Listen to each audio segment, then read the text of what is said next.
Hello, all.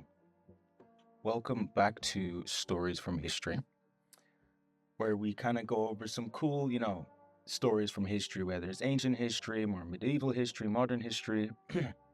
We like to pick out cool figures mostly and talk a bit about them and some events and battles. But today we got a really cool one because I was watching a movie called Kingdom of Heaven. I'm sure many of you have watched it, and it includes the really cool showdown between Baldwin's forces and Saladin. Two goated figures, two really cool leaders, who really etched a name for themselves in history and did some big things. And today we're going to focus on Saladin. We will have a Baldwin video come in eventually, but I think I want to start with Saladin because I just think he's a cool guy, and I think Baldwin gets a lot of attention. So does Saladin, but I think today we're gonna shine the light on Saladin, and then see what else we come up with. But without further ado, let's get right into the story of this legend, this G, the guy they called Saladin, the Lion of Mercy.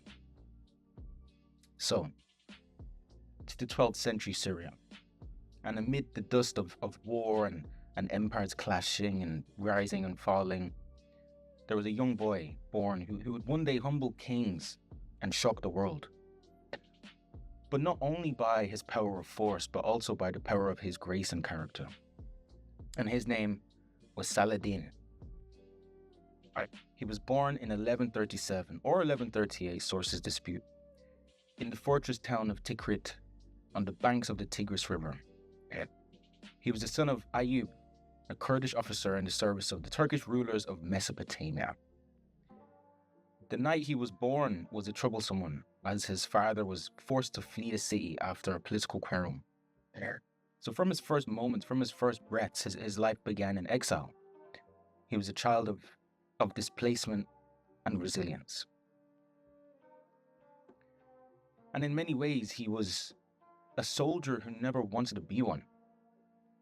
Unlike many of the princes of his age, Saladin didn't grow up dreaming of conquest.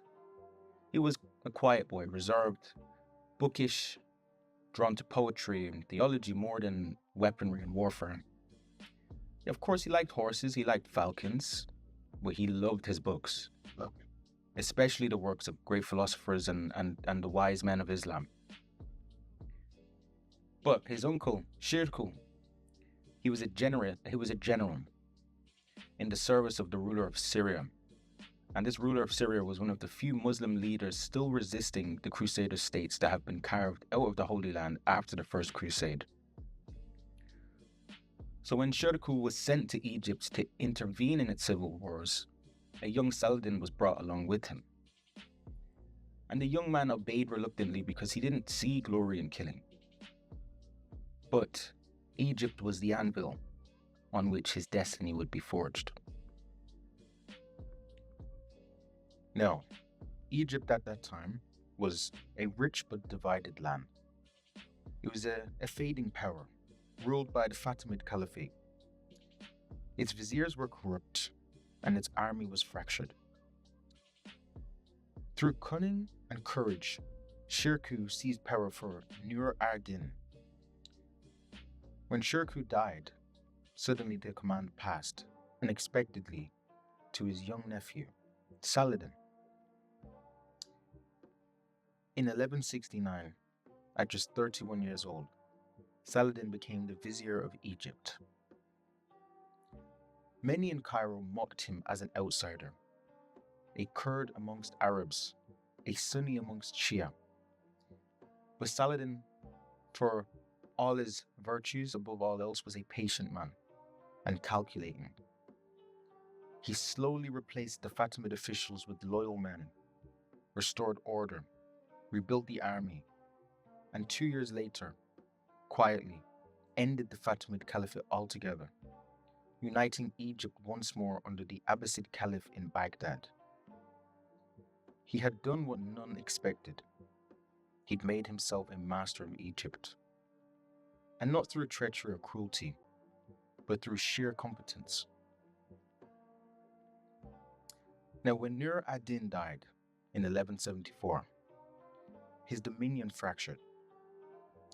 Saladin marched east, not as a conqueror but as a reformer. He dreamed of uniting all the Muslim lands, Egypt, Syria, Mesopotamia, under one banner, to end their infighting and stand against the Crusader kingdoms that had ruled the coast for nearly a century. It took him years of war, negotiation, and endurance. But by 1186, he had achieved what no man since the Prophet's companions had done. He united Syria, Egypt, and Arabia under his rule.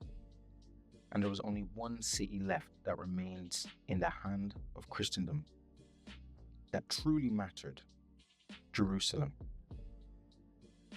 So, we fast forward now to 1187. King Guy of Jerusalem and his Crusader lords marched out to face Saladin's army near the Horns of Hattin. These were two rocky hills above the Sea of Galilee. Saladin surrounded them under the blazing summer sun, cut off their water supply, and let the heat and thirst do the work. Once the Crusaders finally broke, his forces descended like a storm, and the result was a total victory. The true cross, the most sacred relic in Christendom, was captured and Jerusalem lay open. The city had been in Christian hands for 88 years, and when it fell to the Crusaders in 1099, they had slaughtered every Muslim and Jew within its walls. Saladin was different. When he entered Jerusalem on October 7, 1187, he forbid any killing. He walked barefoot into the city in humility and not in triumph, and ordered that no blood be shed. He ransomed prisoners. He allowed Christian families to live peacefully, and even spared the Church of the Holy Sepulchre. To Muslims, he was a liberator, but to Christians, he became a paradox. Their enemy, but one of the most chivalrous men. Now, the news of Jerusalem's fall shook Europe. The Third Crusade rose in answer, led by Richard the Lionheart of England. These two titans faced each other across the sands of Palestine. Richard and Saladin were mirror images in courage and fame. These two great men never met in person, but their rivalry became legend. Richard once fell ill. Saladin sent him fresh fruit and snow from the mountains. When Richard's horse was killed in battle, Saladin sent him 2 replacements. Their armies fought with ferocity, but their leaders treated each other with admiration. When negotiations finally ended, Saladin allowed Christian pilgrims safe access to Jerusalem, a gesture that ended the war without humiliation. Even the very Crusaders who had sworn to destroy him called him a prince without equal in his time. Saladin ruled from Damascus, not as a tyrant but as a servant of faith. He lived simply, in a modest house, sleeping on coarse mats, giving away his wealth to the poor and to scholars. He spent hours in prayer and study, and refused to build palaces or hoard treasure. When he died in 1193, at 56 years old, the treasure of the greatest ruler in the Muslim world contained almost nothing. There was not even enough to pay for his own burial shroud. His biographer wrote, "He left behind no gold or silver, only the memory of his deeds and a name that will endure forever."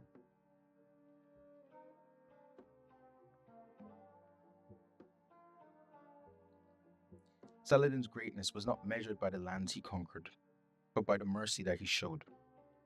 He had the strength of a lion and the heart of a saint, a man who proved that power could serve faith without cruelty, and that victory could coexist with compassion. To the Muslims, he was the restorer of unity. To the Christians, he was the noble enemy.